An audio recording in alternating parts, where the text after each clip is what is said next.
All right, so I'm here in front of the Yamaha booth, and they actually have two new headphones in addition of their 5000 SE headphone over here that they have. So I just want to really quickly introduce them to you. This is the YH-C3000. This is a closed back headphone. It still uses the same suspension strap system where you can adjust, which is kind of similar to the Austrian Audio's adjustment system, which I quite like.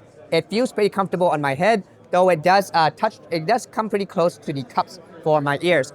What they have here that's pretty nice is that they have the driver here that they have here to show, which is pretty cool. To be honest, I wasn't the biggest fan of the YH-C3000. This feels like a lot of closed back headphones in the sense that, you know, it does feel a little bit closed in, a bit smaller. The bass is not bad, a bit more mid bass rather than sub bass present, so maybe there's a bit of a leak somewhere. There are some vents in the top here. Yeah, I just found the mid-range to be a bit too forward, a bit too shrill. Definitely not as bad as the FT13, but it's still a bit much for me, right? For the Y4000, so this is their new open back headphone. This one is actually a planar headphone. It doesn't look like it, but this is what the driver looks like. It's, once again, very cool engineering that they got going on here.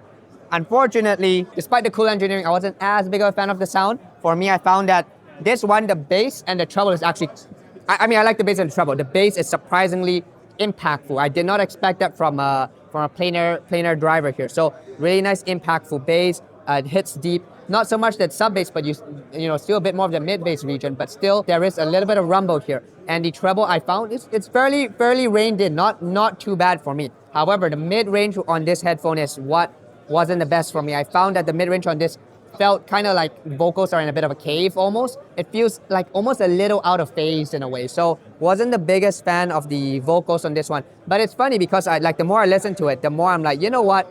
This is a very interesting coloration. And, you know, to some extent, I'm like, you know, it's like the vocals are really wonky, but it's also like, it's kind of cool that you have this almost like cavern effect to it.